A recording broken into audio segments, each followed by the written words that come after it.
합니다. 종의 몸, 마음, 생각, 육체가 주님의 것이니 주님 사용해 주시기를 원합니다. 이 시간에 모든 성도님들의 마음밭을 어루만져 주셔서 말씀이 아멘으로 들려지게 하시고 그 말씀 붙잡고 살아갈 때 능력이 되게 하옵소서. 말씀을 주님 앞에 위탁하옵고 예수님의 이름으로 기도합니다. 아멘. 추석 명절에 일가 친척들 함께 모인 여러분 가정에서 믿는 사람으로서 얼마나 큰 감동을 끼쳐드렸습니까? 여러분 한번 이번 주간에 있었던 그 추석에 있었던 일들을 한번 떠올려 보시죠. 나를 통해서 내 주변 사람들이 얼마나 감동을 받았을까? 나는 얼마나 빛이 되고 소금이 됐을까? 저는 지난주 여러분과 함께 하나님이 고통받고 있는 인간의 삶의 자리에 내려오시는 주님에 관해서 말씀을 나눴습니다. 이스라엘 백성들이 종살이하고 있을 때 하나님은 이스라엘 백성들이 어떻게 살고 있는지를 다 보고 계셨습니다. 그리고 그들의 부르짖음을 들으셨습니다. 그걸 다 그 상황을 알고 계신 하나님이 가만히 계실 수 없어서 하늘을 보잘버리고 이 땅에 내려오셨습니다. 그리고 그들을 그 포악한 손에서 건져내십니다. 그리고 그들을 인도하여 젖과 꿀이 흐르는 땅으로 데려가려 하노라, 이렇게 말씀하시는 아주 자상하고 친절하시고 사랑이 넘치시는 분이셨습니다. 하나님은 하늘을 보좌를 버리고 그리고 그 천박하기 그지없는 그 광야로 오십니다. 광야도 광야 가운데서도 주님은 떨기나무 가시덤불 속에 임재하십니다. 그래서 모세를 만나 주셨습니다. 그리고 아예 이스라엘 백성들 가운데 이사 오셨습니다.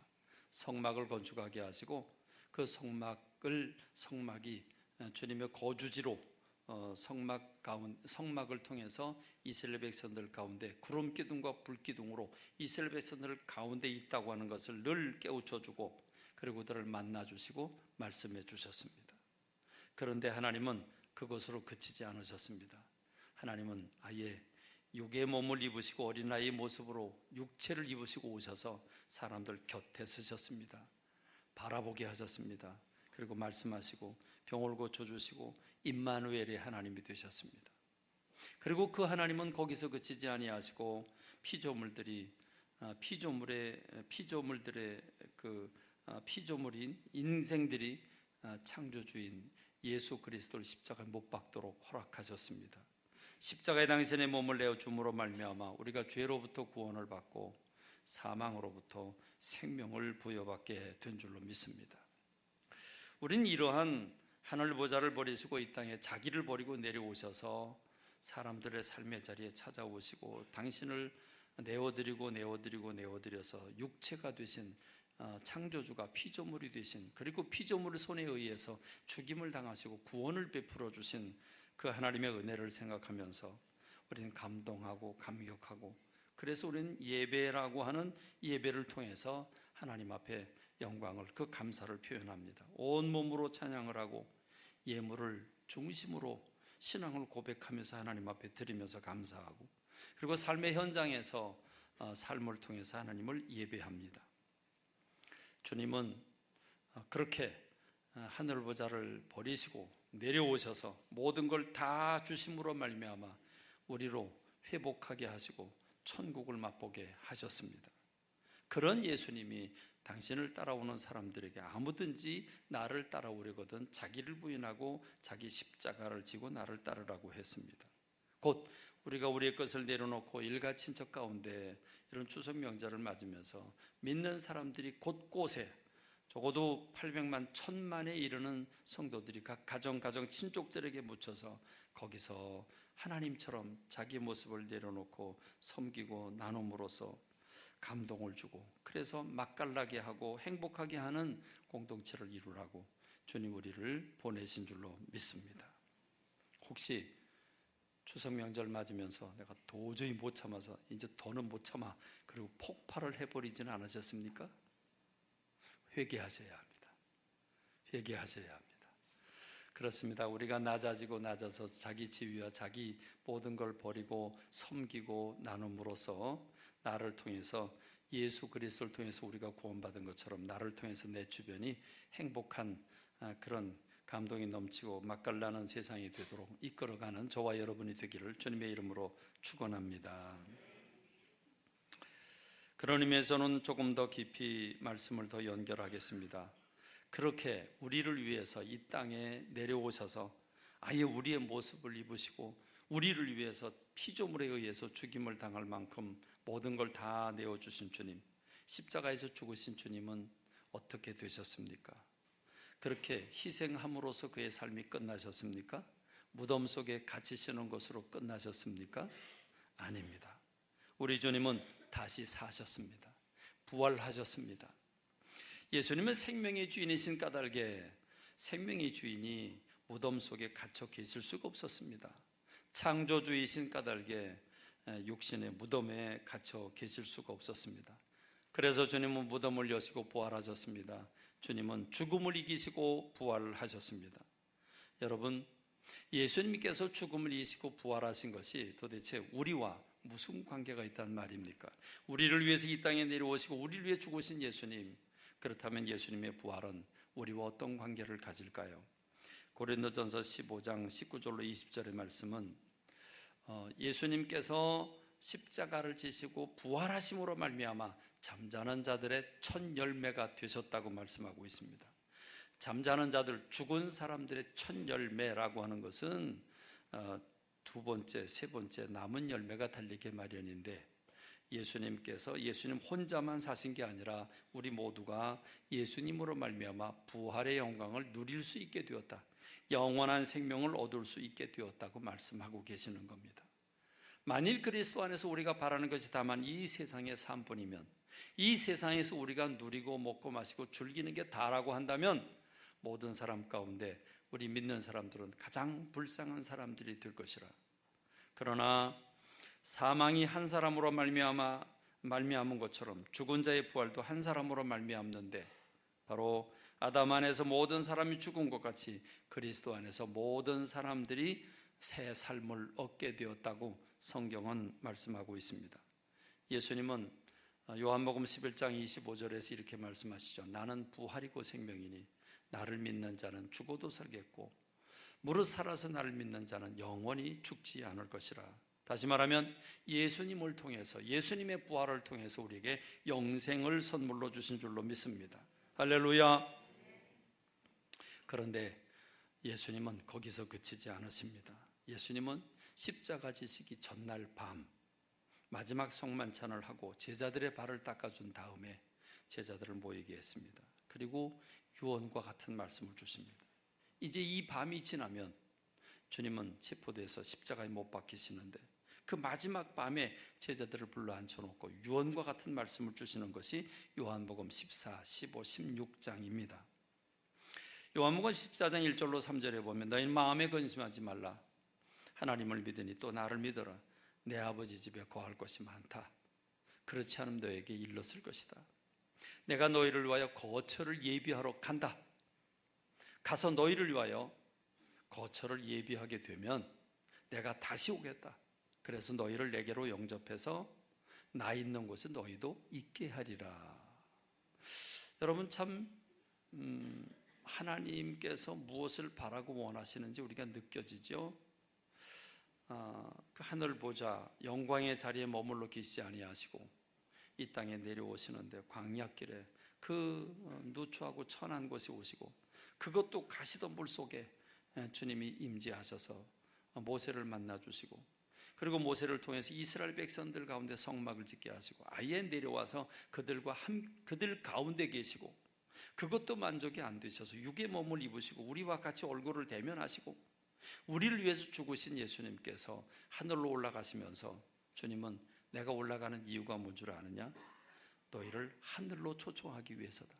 할렐루야. 우린 땅에서 살고 있는데, 우린 제한적인 한계 있는 그런 육신의 삶을 살고 있는데, 우리 하나님은 영원한 하나님의 나라로 천국으로 우리를 데려가기 위해서 당신이 먼저 천국에 간다고 말씀을 하십니다. 우리가 있어야 할 거처를 마련해 놓고 그걸 마련하게 되면 내가 다시 와서 너희를 나 있는 곳에 데려가겠다라고 말씀을 하십니다. 할렐루야. 할렐루야. 주님의 소원은 우리 가운데 계시는 것이고 우리를 그 영원한 하나님의 나라로 인도하시는 것인 줄로 믿습니다. 잃어버린 에덴 동산을 다시 찾아주시고 영원한 천국으로 우리를 부르시는 것이 주님의 꿈이십니다. 그래서 주님은 부활하시기 십자가 지시기 전날 밤에 당신의 제자들을 모아놓고 마지막 유언과 같은 말씀을 진중하게 하면서 주님께서 천국을 약속하고 계시는 겁니다. 자, 그렇다면 여러분, 제자들은 어떤 운명이 될까요? 주님은 이제 부활하시고 승천하셔서 하나님 나라로 가십니다. 하나님의 자리로 다시 돌아가십니다. 그럼 여러분, 제자들은 이 땅에 버려지는 거 아니겠습니까? 제자들은 이제부터 고난받고 고통받고 이 세상에서 미움받으며 살아가야 할 텐데 제자들의 삶이 얼마나 불쌍합니까? 그러므로 주님은 홀로 하나님 나라를 우리를 예비하러 간다고 혼자 내빼시는 예수님이 아니라 예수님은 우리들에게, 제자들에게 놀라운 약속을 하고 계십니다. 요한복음 14장 16절로 17절 우리가 읽은 본문의 말씀입니다. 내가 아버지께 구하겠다. 내가 하나님께 구하겠다. 그가 또 다른 보혜사를 너에게 주시기를 위해서 내가 아버지께 구하겠다. 또 다른 보혜사라고 하는 말은 예수님이 우리에게 보호자가 되시고 은혜로운 스승이 되시는 분이시지요. 그렇습니다. 예수님이 우리에게 은혜로운 스승이 되시는 분인데 또 다른 보혜사를 보내주신다. 그렇죠? 성령님이죠. 하나님의 영 성령님을 내가 아버지께 구하겠다. 예수님 말고 다른 보혜사를 너에게 보내주겠다. 그걸 하나님께 기도하겠다. 그래서 영원토록 너희와 함께 있게 하리니 그는 진리의 영이다. 세상은 능히 그를 받지 못하나니 이는 그를 보지도 못하고 알지도 못함이라. 그렇죠. 세상 사람들은 성령이라고 한 말을 들어본 적도 없고 성령이 있음도 알지 못하고 어떤 일을 하는지도 모르는데 주님은 이렇게 말씀하십니다. 그런데 너희는 그를 안다. 너희는 그를 안다. 그는 너희와 함께 거하심이요 또 너희 속에 계시겠습니다. 지금은 아닌데 주님이 하나님 나라로 가시면 아버지께 말씀드려서 보내드리는 그 또 다른 보혜사 성령님을 통해서 성령님이 너희 가운데 와서 너희 속에 계시겠다 이렇게 말씀을 하십니다. 그러면서 18절로 20절 내가 너희를 고아처럼 내버려 두지 않겠다. 고아처럼 내팽개치고 가는 게 아니다. 내가 다시 너에게로 오리라. 조금 있으면 세상은 나를 다시 보지 못할 것이지만 곧 예수님 십자가 지시고 죽으실 것이지만 그래서 승천하시게 될 것이지만 그러나 너희 나를 보게 된다. 이는 내가 살아있고 내가 십자가에서 죽는다고 죽는 게 아니다. 나는 살아있고 너희도 살아있겠습니다. 그날에는 내가 아버지 안에 너희가 내 안에 내가 너희 안에 있는 것을 너희가 알게 될 것이라 라고 말씀하십니다. 성령님께서 각 사람에게 들어와 계실 것을 말씀하고 계시는 겁니다. 예수님은 이 부분을 실익을 따지십니다. 그래서 우리를 위로해 주십니다. 요한복음 16장 7절에서 내가 너에게 실상을 말하겠다. 실상을 말하겠다. 내가 떠나가는 것이 너에게 유익하다. 뭐가 유익한지 유익하지 않은지 계산을 하십니다. 따져보십니다. 내가 떠나가지 아니하면 보혜사가 너에게 오시지 않을 것이고 가면 내가 그를 너에게로 보내겠다. 그러니까 보혜사 성령께서 우리에게 오시는 것이 훨씬 유익하다 그럽니다. 여러분, 두 가지 중에 하나를 선택하라면 육신을 입으신 예수님이 우리 가운데 함께 계시는 걸 원하시겠습니까? 택하시겠습니까? 아니면 성령님께서 오시는 걸 택하겠습니까? 예수님이 우리와 함께 계시는 게 좋습니까? 성령님이 우리와 함께 계시는 게 좋습니까? 너희 둘이 얘기를 해봐. 둘 다. 요즘 아이들은요 명석해요.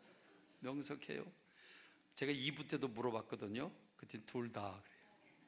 둘 다. 예수님도 계시고 성령님도 계시고. 둘 중에 하나만 선택하라면 예수님하고 성령님 중에 누구를? 오늘 답이 정해졌죠? 내가 가는 것이 너희들에게 유익하다. 왜 유익할까요? 왜 예수님이 떠나는 게 유익할까요? 예수님은 육을 입으시고 이 땅에 오셨습니다. 육을 입고 이 땅에 오신 예수님은 우리처럼 똑같이 육체의 한계 속에 갇히십니다. 다시 말하면 시공간의 제약을 받으시죠. 그러나 성령님은 영으로 오십니다.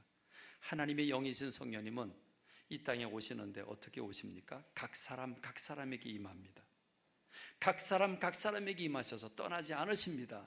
그러니까 여러분, 하나님의 영, 하나님이 성부 하나님의 모습으로, 성자 예수님의 모습으로, 성령 하나님의 영의 모습으로 우리에게 오시는데, 그렇다면 육을 입고 이 땅에 오시는 예수님보다는 영으로 우리 각 사람에게 임하시는 성령님이 우리에게 훨씬 더 유익한 줄로 믿습니다. 그렇습니다. 그럼 성령님 우리 안에 들어오셔서 무슨 일을 하신다는 말입니까?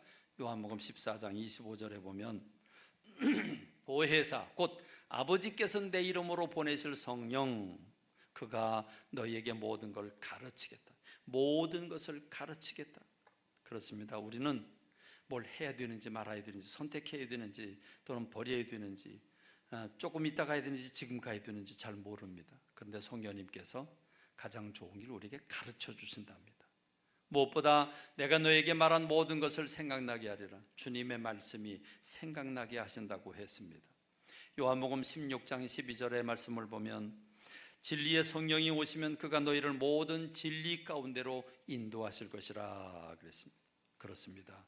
지금 진리가 뭔지 모르는 이 혼탁한 시대에 성령님이 우리 속에 오시면 무엇이 진리인지, 그리고 진리 가운데로 우리를 인도하실 것이라고 했으니 성령님이 우리 안에 오시는 것이 훨씬 더 유익한 줄로 믿습니다.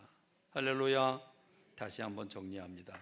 하나님은 하늘 보좌를 버리시고 고통받고 있는 이스라엘 백성들 가운데 찾아오셨습니다. 그것도 광야로 오셨습니다. 그것도 가시던 불 속에 오셨습니다. 그러더니 아예 이사 오셨습니다. 그래서 성막 안에 이스라엘 백성들 가운데 거주하시면서 그들을 만나 주십니다. 그러나 하나님은 구름 기둥, 불 기둥으로만 볼 뿐이지 하나님을 직접 대면할 수는 없었습니다. 지성소 안에 계셨기 때문입니다.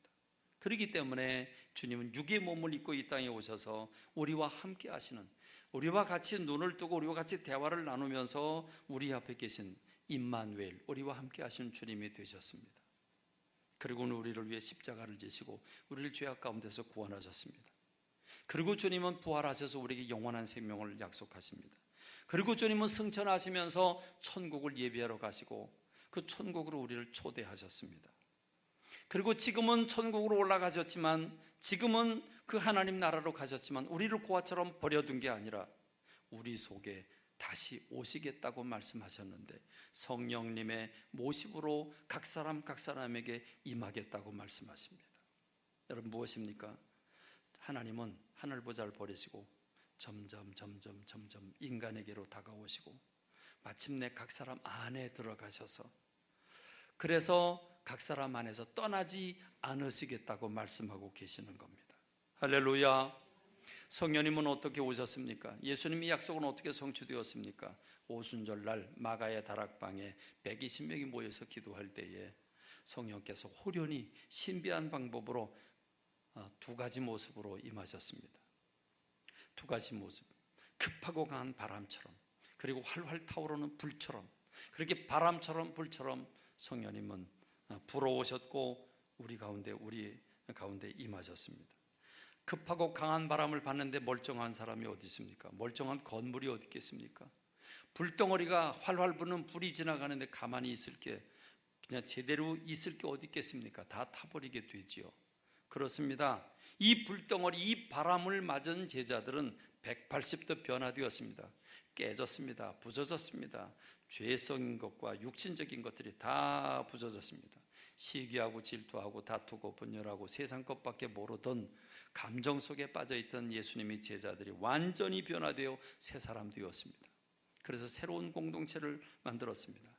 그 무능한 사도들을 통해서 표적과 기사가 나타나고, 그리고 무욕의 사랑 공동체가 만들어져서 내 것과 내 것의 구분이 없어지고 날마다 기쁨으로 모여 교제하고, 모인 사람들이 먼저 행복하고 그걸 바라보는 주변 사람들이 감동을 받고 그들이 교회로 몰려오면서 초대교회가 부흥하는 역사가 일어나게 된 줄로 믿습니다. 그렇습니다. 주님이 약속하신, 승천하시면서 약속하신 그 성령님께서 이 땅에 임하시고 각 사람 속에 들어가자 사람들은 변화되었고 행복하게 되었고 능력을 얻게 되었고, 그래서 그들을 통해서 교회가 오늘 우리들에게 미치게 된 줄로 믿습니다. 지금 오늘 저와 여러분이 살고 있는 이 시대는 성령 시대라고 말합니다. 성령께서 활동하시고 주관하시는 시대라는 뜻입니다. 우리 하나님은 삼위일체 하나님이죠. 성부 하나님의 시대는 구약 시대입니다. 처음 시대로부터 구약 4,000년 동안 성부 하나님께서 아브라함 만나셨습니다. 이스라엘 백성들을 만나 주셨습니다. 하나님은 선지자를 통해서 역사하셨습니다. 그들이 성자 예수님이 오셨습니다. 성자 예수님이 이 땅에 오신 다음에 하나님은 뒤로 숨으시고 성자 예수님을 통해서 모든 활동을 하셨습니다. 그리고 그 예수님께서 하나님 나라로 가시면서 나 대신 다른 보혜사 성령님을 보내주신다고 약속하셨습니다. 그 성령님은 예수님이 약속대로 오순절 다락방에 임했고, 그 성령님은 교회를 이끌어 가시고 오늘 우리들의 교회를 만들어 주셨고 우리들을 통해서 복음을 전파하고 계시며, 성령님은 예수님이 재림하실 때까지 활동하시게 되는 줄로 믿습니다. 그러므로 우리는 어떻게 살아야 됩니까? 주님이 이스라엘 백성들 가운데 계실 때에는 불기둥 구름 기둥을 보면서 그 불기둥 구름 기둥을 따라가면 됐습니다. 예수님이 이 땅에 오셨을 때는 예수님을 따라다녔습니다. 예수님이 벳세다로 가면 사람들이 벳세다로 몰려가고, 가버나움으로 가면 가버나움으로 몰려가고, 예수님이 계신 곳에 가면 병고침을 받고, 예수님이 계신 곳에 가면 거기는 회복의 역사가 일어났습니다. 그렇다면 지금 우리는 어떻게 믿어야 될까요? 어떻게 살아야 될까요? 성령님이 각 사람 속에 임하시면, 그렇습니다, 우리는 성령님의 가르침을 받아야 되는 줄로 믿습니다. 성령님이 생각나게 하실 때 그걸 붙잡아야 되는 줄로 믿습니다. 이것을 우리는 성령의 인도를 받는다 이렇게 말합니다.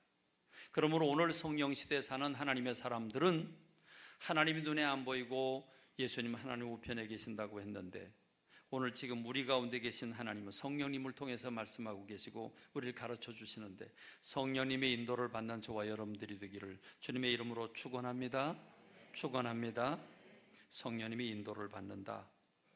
여러분, 그런데 우리는 육체를 가지고 있어서 육체로 말미암아 죄를 짓고 육체에 여러 가지 한계가 많기 때문에 육체 때문에 많은 문제들을 일으킵니다. 게으르기도 하고 욕심내기도 하고 여러 문제가 생기는데, 예수님이 육체를 입고 이 땅에 오신 것은 그 육체 때문에 지은 죄를 용서하시기 위해서 이 땅에 오셨습니다. 그러므로 다시 우리가 육체로 돌아가면 안 된다는 말입니다. 로마서 8장 12절로 14절에서 그러므로 형제들아 우리가 빚진 자로 돼 육신에게 져서 육신대로 살 것이 아니니라. 너희가 육신대로 살면 반드시 죽을 것이지만 영으로서 몸의 행실을 죽이면 산다. 무릇 하나님의 영으로 인도함을 받는 사람은 곧 하나님의 아들이라. 그러므로 오늘 저와 여러분들이 믿는다고 한 이름으로 믿는 사람이 되는 게 아니라 하나님의 보내신 영 성령님의 인도를 어떻게 받느냐에 따라서 신실한 하나님의 자녀가 되느냐, 세상 사람 같은 크리스찬, 무명의 크리스찬, 무능한 크리스찬이 되느냐가 결정되는 줄로 믿습니다. 그러므로 여러분, 우리가 육신대로 살면 반드시 죽는다고 하는 것, 본능대로 살면 반드시 죽는다고 하는 것, 감각 따라 살면 반드시 죽는다는 것 기억하는 저와 여러분이 되기를 간절히 소원합니다. 사도 바울은 죄 속에 갇혀 있을 때 그는 이렇게 괴로워하면서 노래를 불렀습니다. 로마서 7장 24절에서 오호라 나는 곤고한 사람이로다. 사망의 몸에서 누가 나를 건져주겠느냐고 아파했습니다. 여러분, 우리 사람은 성령님의 인도를 받아야 합니다. 우리 안에 죄성이 있기 때문입니다. 육신의 한계가 있기 때문에 그렇습니다. 우리는 먹어야 되고 자야 되고 쉬어야 되고, 그리고 질병이 찾아옵니다. 그리고 사단의 공격이 있습니다. 사단 우리 약점을 알고 그 약점을 물고 늘어집니다. 천하장사라도 사단이 공격하면 비틀거릴 수밖에 없습니다. 그렇기 때문에 누가 내 지식으로, 내 감정으로, 여러분 내 능력으로, 내 돈으로 마귀와 싸워서 이길 사람이 누가 있으며 죄와 더불어 싸워서 자유로울 사람이 세상에 어디 있겠습니까? 천하장사라도 누구라고 할지라도 여러분 마귀와 싸워서 죄와 더불어 싸워서 이길 용사가 없습니다. 그렇습니다. 얼마 전에 길거리에서 한 형제를 만났습니다. 교회를 잘 성실하게 그래도 다 나오려고 애쓰시다가 요즘에 교회를 못 나오는 분인데 내가 너무 반가워서 이제는 새 힘내서 나오셔야 되지 않겠냐고, 힘내시라고, 나오시라고 그랬더니 대답을 안 해요. 아니 왜 대답을 안 하시냐고, 대답을 하시라고 그랬더니 목사님 죄송한데요, 저는요 지금까지 내 인생을 어떤 문제든 내가 고민하고 아파하고 힘들어하면서도 스스로 결정하고 스스로 개척해 나가는 스타일이기 때문에 내 인생을 하나님께 맡긴다고 하는 것 자체가 허용이 되지 않습니다. 하나님께 내 인생을 맡긴다고 하는 게 안 됩니다.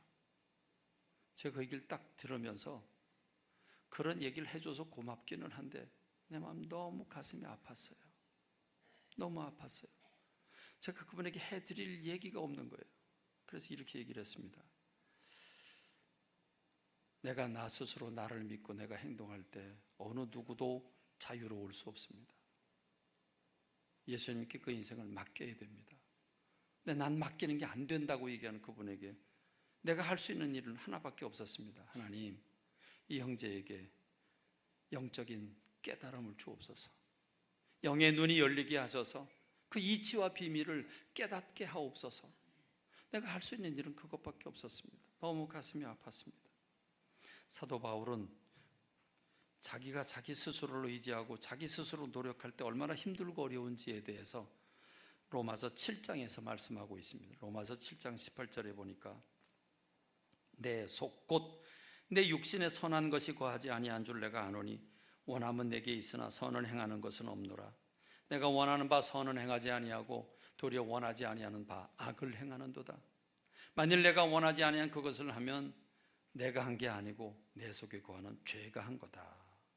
여러분, 이렇게 사도 바울이 죄에게 핑계를 돌려대는 것 같지만 우리 안에 죄성이 있다는 얘기고, 그 죄성이 우리들로 하여금 나는 선하게 살기를 원하는데 죄로 이끌어간다, 악하게 살도록 만들어 놓는다고 고백하고 있는 거죠.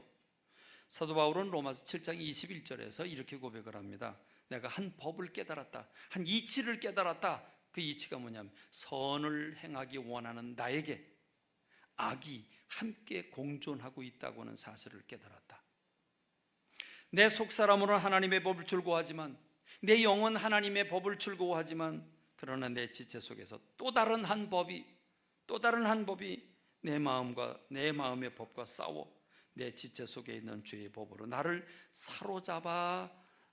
사로잡는 것을 보는도다. 오호라, 나는 공고한 사람이로다. 누가 이 사망의 몸에서 나를 건져내겠느냐, 이렇게 말합니다. 그렇습니다. 여러분, 어떤 천하장사라도, 어떤 자기를 다스린 능력이 탁월한 사람이라고 할지라도 죄와 더불어 싸워서 이길 사람은 없습니다. 탐욕 앞에서 완전히 무욕으로 갈 사람은 없습니다. 정욕 앞에서 자유로울 사람이 없습니다. 돈 앞에서 자유로울 사람은 없습니다. 마귀의 유혹 앞에서 자기를 지킬 용사가 어디 있겠습니까? 그렇습니다. 내가 내 노력으로 사는 것만큼 피곤하고, 내 노력으로, 내가 판단으로 내가 모든 걸 한다는 것만큼 힘들고 어려운 사람이 없습니다. 사도 바울은 곤고한 사람이로다. 오라 곤고한 사로다. 누가 이 사망의 몸에서, 나를 사망의 몸이라고 표현하고 있습니다. 사망의 몸에서 누가 나를 건져내 주겠냐고. 그렇습니다. 성령님이십니다. 우리가 내 인생을 성령님께 맡겨야 되는 줄로 믿습니다. 여러분, 이건 결코 부끄러운 게 아닙니다. 하나님께 내 인생을 맡긴다고 하니까 인간이 연약해 보이는 것처럼 보이지만, 여러분, 어린아이가 부모님께 도움을 받는 게 부끄러운 일입니까? 피조물이 하나님 앞에, 피조물이 창조주 앞에 엎드리고 창조주의 도우심을 받는 것이, 여러분, 그게 부끄러운 일입니까? 그건 부끄러운 일이 아닌 줄로 믿습니다. 성령님은 우리를 어떻게 도우십니까? 로마서 8장 26절에 보니까 이와 성령도 우리 연약함을 도우시나니 우리가 마땅히 기도할 바를 알지 못하나. 여러분, 우리는 5분 후에 될 일을 모릅니다. 그렇죠? 언제 무슨 일이 어떻게 바뀔지 모릅니다. 여러분, 주식이라고 하는 게 그래서 재밌지 않습니까? 여러분, 주식이 통계만 가지고 되는 게 아니지 않습니까? 언제 어느 사건이 어떻게 일어나는지 어떻게 알아요? 아무도 모릅니다. 그렇습니다. 그렇기 때문에 우리는 마땅히 기도할 바를 몰라요. 지금 뭘 해야 될지도 사실 우리는 몰라요. 난 이걸 확신 가지고 하지만 어떤 일이 우리 앞에 닥쳐질지 아무도 모르기 때문에 마땅히 우리는 기도할 바를 알지 못하지만 오직 성령이 말할 수 없는 탄식으로 우리를 위하여 친히 간구하시니라. 왜요? 성령님은 마음을 살피신 이가 성령의 생각을 아신다. 성령은 어떤 분입니까? 성령은 하나님의 뜻대로 성도를 위해 간구하는 분이다. 하나님의 영이시기 때문에 하나님의 마음을 알고 계신 분이기 때문에 성령님께 의지해서 기도할 때 그 기도가 하나님께 상달된다, 그 말입니다. 그렇습니다. 그러므로 우리는 성령님께 붙들린 사람이 되어야 되는 줄로 믿습니다. 오늘 저와 여러분들이 예수 그리스도 알고 눈에 보이지 않는 하나님을 믿게 된 것은 성령님께서 내 안에 오셔서 내 영의 눈을 열어서, 내 마음의 눈을 열어서 예수님을 믿게 하신 것인 줄로 믿습니다. 눈에 보이지 않는 하나님을 우리가 어떻게 믿고 있습니까? 하나님 아버지라고 부르고 있습니까? 처녀의 몸에서 태어났던 예수님을 어떻게 영접했고, 어떻게 주님이 나를 위해 죽으셨다는 사실을 여러분 영접하게 되었습니까? 지식으로 안 됩니다. 경험으로 안 됩니다. 성령님의 능력으로 된 줄로 믿습니다. 여러분 안에 성령님께서 들어가셨기 때문입니다. 그러므로 우리는 성령님을 저 뒷방에 모시고 내가 안방 차지하고 내 마음대로 살 게 아니라 내 마음의 왕좌에 하나님을, 성령님을 모시고 성령님께서 내 인생을 이끌어가 달라고 성령님께 키를 드려야 되는 줄로 믿습니다. 여러분, 성령님은 하나님의 영이십니다. 즉 인격적인 존재라는 말입니다. 성령님은 물질이 아닙니다. 성령님은 하나님의 영이신데 영은 인격을 가지신 영이십니다. 육체가 없기 때문에 우리는 귀신처럼 볼 수 있고 우리가 느끼지 못하니까 막막해 할 수 있지만, 그러나 존재하시는데 영적인 분이시란 말입니다. 생각하고 느끼고 그리고 결단하신 분이 성령님이십니다. 그러므로 우리는 성령님을 인정해야 합니다. 성령님의 존재가 계시다고 하는 것, 예수님 보내신 성령님이 내 안에 오시고 나를 사로잡으시고 나를 도우시는 분이라고 하는 사실을 우리가 인정해야 되는 줄로 믿습니다. 그 하나님을 존중해야 되는 줄로 믿습니다. 그 성령님을 존경해야 되는 줄로 믿습니다. 여러분, 사람도 무시당하면 기분 나빠요. 그래서 아무리 힘 있는 사람들이 갑질을 할 때, 그 갑질을 할 때 그 을되는 사람들이 다 얼마나 힘들어하고 어려워하고 있습니까? 사람도 멸시를 당하면, 무시를 당하면 기분 나쁜데, 여러분, 하나님의 영, 하나님이 인간에게 무시를 당한다면 얼마나 기분 나쁘겠습니까? 그러므로 우리는 성령님을 내 인생의 주인으로 초청해야 합니다. 내 안에 계신 성령님이 내 안에 계시다는 걸 느끼는 분이라고 하면, 여러분, 성령님께 어떻게 기도해야 합니까? 성령님, 나의 생각을 깨우쳐 주옵소서. 내 감정을 붙잡아 주옵소서. 내 의지를 다스려 주옵소서. 성령님께 진심으로 부탁하고 위탁해야 되는 줄로 믿습니다. 내 안에 성령님이 계신 걸 못 느끼겠다, 난 아직 말씀도 안 들어오고, 난 아직 예수님 날 위해 죽으신 것도 모르겠고, 난 하나님이 살아계신 것도 모르겠다, 여러분, 그런 분들은 성령님께 외치십시오. 성령님, 내 안에 오시옵소서. 성령님, 내 안에 오시옵소서. 여러분이 초청해야 합니다. 여러분 의지를 가지고 성령님께, 성령님, 내 안에 오시옵소서. 내 인생의 주인이 되어 주시옵소서. 나의 생각과 감정과 의지를 다스려 주옵소서.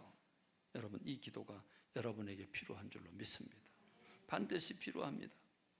여러분, 이 기도가 꼭 필요합니다. 주님이 나와 함께 계시고 주님이 성령님께서 나를 도우실 때 비로소 내가 힘이 되고 능력이 되는 줄로 믿습니다. 정리를 합니다. 하나님은 우리와 함께 하시길 원하셨습니다. 우리를 도우시길 원하셨습니다. 그리고 우리 가운데 오셨습니다. 육의 몸을 입으셨습니다. 십자가를 지시고 우리 죄를 다 짊어지셨습니다. 부활하시고 영생을 주셨습니다. 그리고 하나님 나라로 우리를 위해 천국을 예비하러 가시면서 성령님을 우리 각 사람 가운데 보내주셨습니다. 그 성령님이 우리 안에서 우리를 돕고 계십니다. 말씀하고 계시고 성경 말씀을 깨닫게 하시고 옳은 길 그른 길을 가르쳐 주시고 내게 에너지가 없을 때 힘을 주사 능력을 주셔서 감당하게 하시고 기쁨을 잃을 때 기쁨을 회복하게 하십니다. 능력을 부여하십니다. 사도행전 1장 8절 오직 성령이 너에게 임하시면 너희가 권능을 받고 예루살렘과 온 유대와 사마리 땅끝까지 내 증인이 될 것이라고 말씀하셨고, 그 처음 교회 120명의 불붙은 성령의 역사가 지금 오늘 우리들에게까지 전파되고, 우리들을 통해서 또한 선교지에 선교사님들을 파송할 만큼, 우리로 전도할 만큼 그렇게 성령의 불은 우리 가운데 붙고 번지고 있습니다. 지난주에 필리핀을 다녀오면서 이런 영적인 그런 원리들을 아주 명확하게 볼 수 있었습니다. 필리핀은 선교사의 천국이라고 할 만큼 선교사들이 아주 많습니다. 가는 곳곳마다 필리핀은 선교사들이 넘칩니다. 그런데 선교사님들이 활동하는 모습을 보니까 각각 제각각이었습니다. 어떤 분들은 그 필리핀 아이따족이 굶어 죽는 모습을 보고 한 번은 찾아가니까 7명이 결석했어요. 그래서 물어보니까 7명이 굶어서 죽었대요. 아이들이요, 학교에서요. 굶어서 죽어서 못 나온 거예요. 그래서 내가 그래도 내 학교에서, 내가 운영하는 학교에서 아이들이 굶어 죽는 일만큼 막아야 되겠다. 그래서 일주일에 한 번이라도, 일주일에 딱 한 번 양질의 식사를 제공하면 그것으로도 아이들이 굶어 죽지는 않겠다. 그런 생각을 하고 그때부터 주간마다 그 하루씩을, 일주일에 하루를 급식을 하는데, 그 급식을 어떤 방법으로 하냐면 자기가 후원하는 여러분들에게 카톡을 정말 애절하게 카톡을 써가지고, 그래서 감동되는 분들이 돈을 보내서 그 돈으로 합니다. 많은 분들을 그를 욕합니다. 카리스마가 강하고 인간적인 방법으로 너무 많은 후원 요청을 한다고. 근데 여러분, 그 모습을 보면서 저분은 저런 방식으로 일을 하는구나. 근데 하나님이 또 감동하게 하셔서 또 후원하게 하시는구나. 그래서 넉넉하게 하시는 모습을 봤어요. 근데 또 한 분은요, 우리 김수 목사님 같은 분인데, 그분은 부인이 담도암에 걸렸어요. 우리하고 같이 활동을 하신 분인데 담도암에 걸렸는데 은퇴를 했어요. 은퇴를 하면서 아무런 교회에서 지원하는 것 또는 다른 데 대책 그런 거 전혀 없이, 난 하나님의 종인데 난 무조건 믿고 가겠다. 그리고 은퇴하고 놀면 뭐하냐, 필리핀 선교로 가겠다. 그리고 필리핀 선교사로 가는 거예요. 아무것도 없이 가요. 근데 가는데 가서 얘기 들어보니까 제일 부자로 살아요. 아무것도 대책이 없는데 전혀 생각하지 못한 곳에서 하나님이 그렇게 까마귀들을 보내셔서 그가 일할 수 있도록 넉넉하게 공급하시는 모습을 제가 봤습니다. 근데요, 어떤 선교사님 만나니까 또 그 선교사님은 가족 친지들 모아가지고 투자를 하고 있어요. 투자. 그래서 투자를 얼마나 했냐 내가 물어봤을 때 1억 2천을 했대요. 근데 지금 자기 자녀들도 그렇고 지금 자기한테 불평을 하고 있대요. 왜냐하면 투자를 했는데 투자금이 안 나온대요. 투자금이 나와야 되는데, 그거 가지고 뭘 먹고 살아야 되는데 투자금이 안 나온대요. 어떤 분은 자기 방법으로, 어떤 분은 완전히 하나님께 맡기고, 어떤 분은 인간적인 방법으로 투자를 하고 있는 그런 모습을 봤어요. 근데 어떤 분은 또 오직 순수하고 깨끗한 마음으로 섬기는 선교사님도 봤어요. 그분은 내가 필리핀에 선교사로 가는데 선교사님들 들어가지 않는 오지에 들어가겠다. 아무도 모르는 곳에 들어가겠다.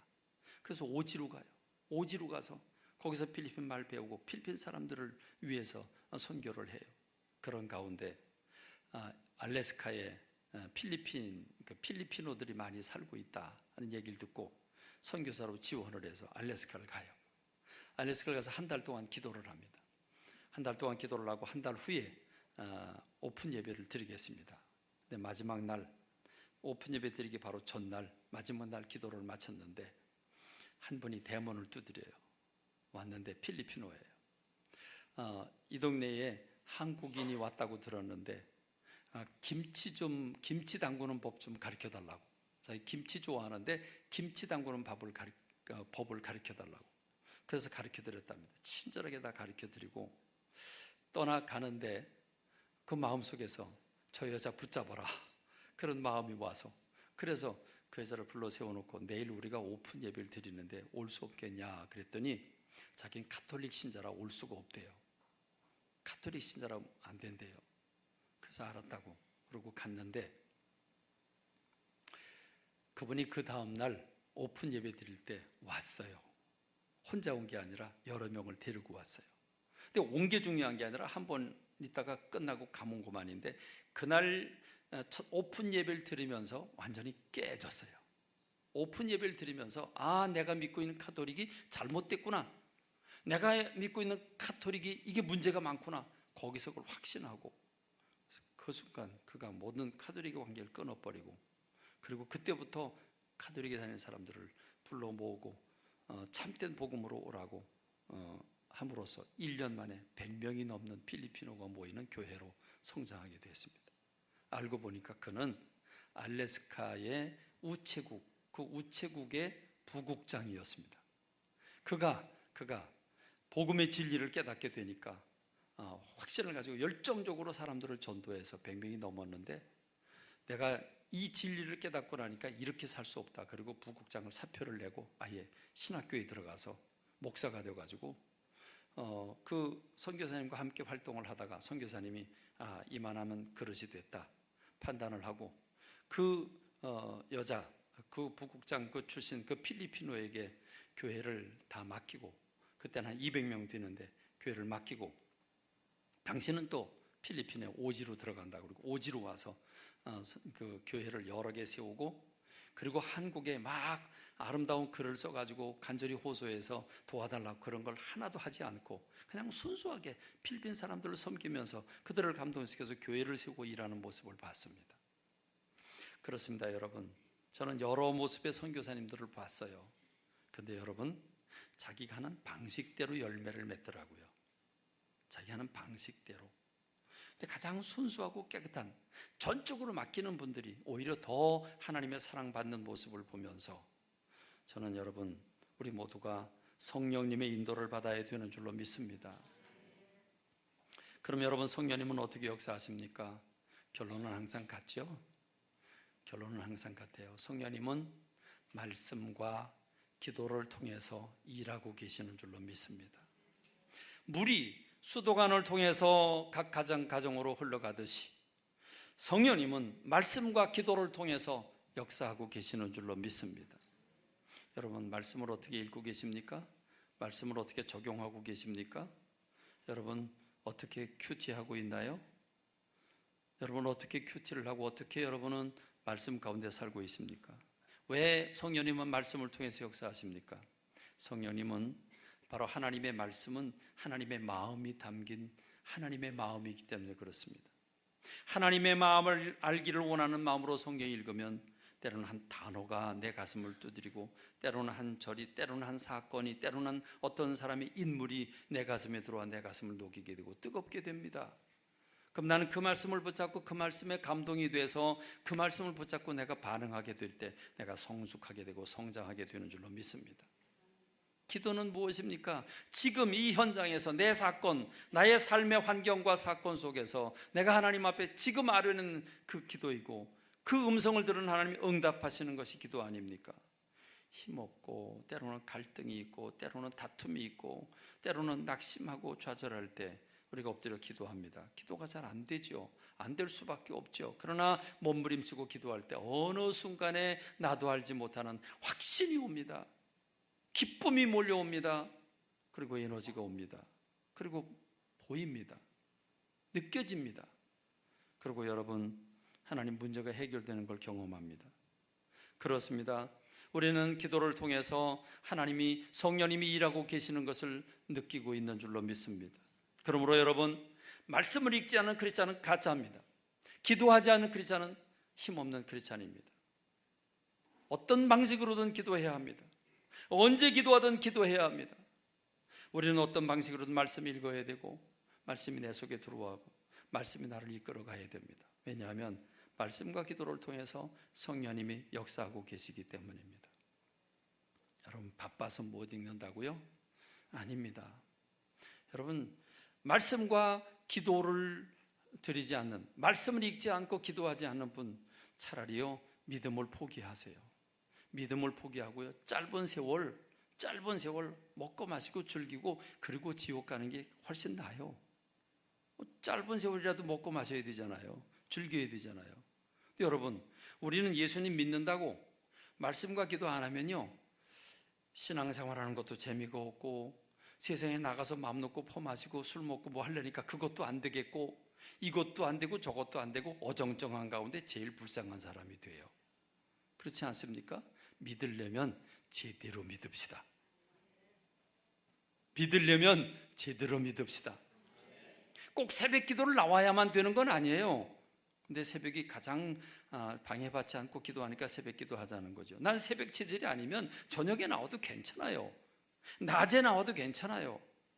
그러나 기도는 해야 되잖아요. 그러나 성경은 읽어야 되잖아요. 우리가 핑계 대지 맙시다.